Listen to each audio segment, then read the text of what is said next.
Glória a Deus. Louvado seja o nome do Senhor. Enquanto isso estou tremendo, quem mandou eu inventar de cantar? Mas não canto porque todos cantam, não ligo para o que vão falar. Olá, meus queridos, minhas queridas. Estamos aí na segunda semana falando sobre o casamento. Que Deus abençoe sua vida. Hoje no segundo estudo, eu gostaria de já entrar na palavra de Deus, Êxodo capítulo 20, versículo de número 14, que diz assim: não adulterarás. Não adulterarás. Eu quero falar sobre alguns segredos sobre o casamento, aquilo que a gente aprende durante a nossa vida, a nossa convivência diária, levando em prática a palavra de Deus para ter um casamento feliz e um casamento durável, Então eu quero falar de alguns segredos. O primeiro segredo é a fidelidade, E quando eu falo de fidelidade, não é só fidelidade sexual, não, mas na convivência social, no processo de educação dos filhos, na fidelidade na religião, na profissão, nas finanças, na alegria, na tristeza, enfim, fidelidade em todas as suas áreas que o ser humano está inserido nesse contexto social. Hebreus 13:4 diz assim: venerado seja entre todos o matrimônio, mas aos que vivem na prostituição e adultérios, Deus o julgará. Então cabe a Deus julgar as pessoas, não cabe a nós julgarmos a vida de ninguém. Coríntios também fala, 1 Coríntios 7, se não me falha a memória, mas por causa da prostituição, cada um tem a sua própria mulher e vice-versa. Então está aí, falando do casal, do casamento, do homem feito para a mulher e a mulher feita para o homem. Mas a pergunta que não quer calar é: o que é adultério? Adultério é quebrar, é alterar, é falsificar.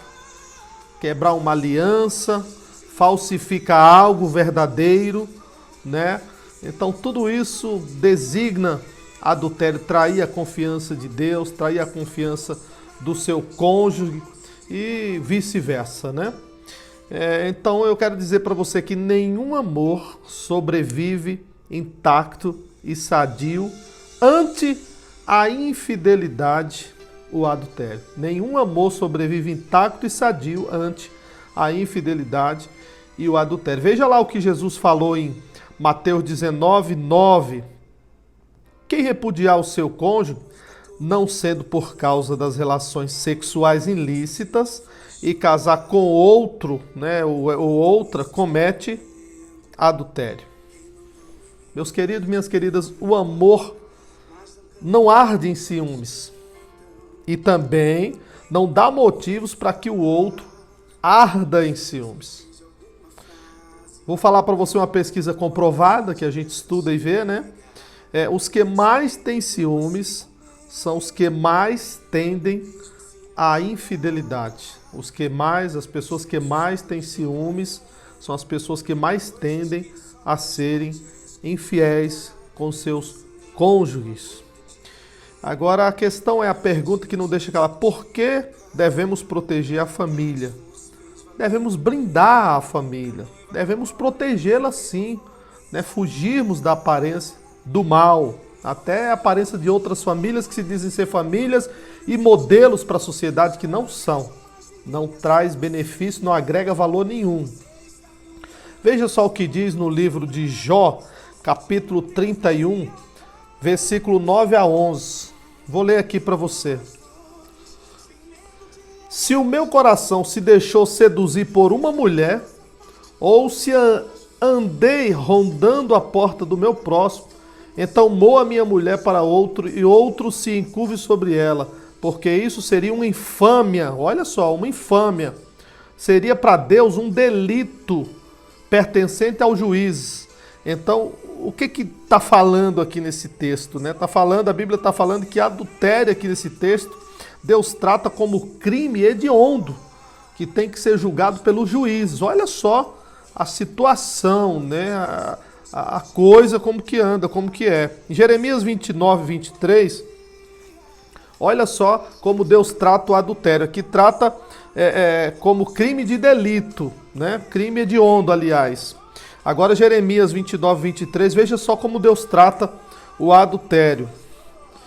E porquanto fizeram loucura em Israel, cometeram adultério com mulheres e suas companheiras. Então Deus está dizendo que é loucura, né? Um relacionamento desse tipo, Deus está chamando de louco, de loucura, né? Veja um exemplo, o resultado na casa, na vida do rei Davi, o que aconteceu com ele, com seus filhos, e o que se procedeu após Davi errar, né? Mandar matar Urias e para ficar com Betseba. Veja o que aconteceu, as desgraças, a espada nunca se apartou da casa de Davi. Por que isso, pastor Luciano? Porque a graça não anula a colheita do que a gente planta. Aquilo que eu e você plantarmos, né, vigiamos para que não caiamos.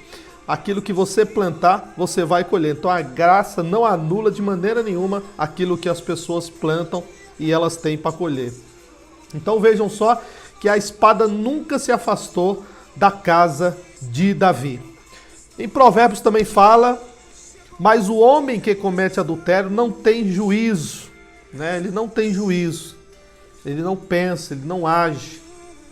E as colunas que movimentam esse casamento, pastor Luciano, quais seriam as colunas? Eu vou falar para você, né? Para que eu possa erguer em torno do meu casamento, que tipo de coluna, que tipo de estrutura eu tenho que fazer. Vou falar algumas nesse estudo de hoje. A semana que vem a gente volta com mais explicações. 1 Coríntios 7, 2 e 5 fala, a primeira coluna fala, que diz o seguinte: faça amor com frequência, né? Para que você faça o amor com frequência com a sua esposa, né? No versículo 5 diz para não defraudar um ao outro, né? Então Deus está falando para ter essa união, para ter esse amor, não defraudar um ao outro. Em Provérbios 4, 23, a segunda coluna diz assim: vigie o seu coração. Quando a Bíblia está dizendo vigie o seu coração, a Bíblia está falando de mente. Vigie a sua mente. Vigie o que você vê, o lixo pornográfico que todo dia invade celular, computador, aonde a gente está linkado eletronicamente, vem esse lixo para a nossa mente. Às vezes a gente está ali, do nada aparece, a gente tem que excluir isso para que não fique na nossa mente. Em 1 Tessalonicenses 5,11 tem a terceira coluna, né? Prestação de contas, né? Se você seja prestador de contas daquilo que você está fazendo, que você vai fazer, né? Isso não é feio. O homem prestar conta para a mulher prestar conta para o homem, isso é importante em todas as áreas, viu? Todas as áreas dentro do casamento. A quarta coluna é uma vida de oração, disciplinada, para se manter perto de Deus. A oração me mantém sensível à voz do Eterno, à voz de Deus na minha vida, na minha casa, para minha família, o conselho que Ele dá, o que Ele dá de direção para a minha vida. Aí tem uma pergunta aqui para a gente, adiantando os assuntos, né? Aí é uma pergunta que muita gente faz para a gente: pastor, quem ama traz? Quem ama trai, né? O que eu costumo responder é o que a gente lê, escuta e aprende e vive, né? Que diz o seguinte: não basta apenas amar, é preciso amar com integridade. Então, vou responder a pergunta: quem ama trai? Se faltar integridade, sim. Se faltar integridade, sim. Infelizmente, as pessoas traem. Amor e caráter tem que andar juntos, tem que andar colado, segurado na mão. E a quinta coluna, para a gente encerrar esse estudo de hoje, é manter acesa a fogueira no seu lar, né? A vida de oração, a vida de leitura da palavra. A sexta coluna é aprender com seus próprios erros. Você vê que você errou, você parar, você refletir e dizer: vamos caminhar, vamos prosseguir, vamos aprender a pedir perdão, aprender desculpas, né? uns para com os outros e prosseguir. Que Deus abençoe a sua vida. Esse foi o estudo dessa semana. Semana que vem a gente volta com mais um estudo de casamento, uma pincelada aí no casamento. Deus abençoe a sua vida, uma semana de vitória em nome de Jesus.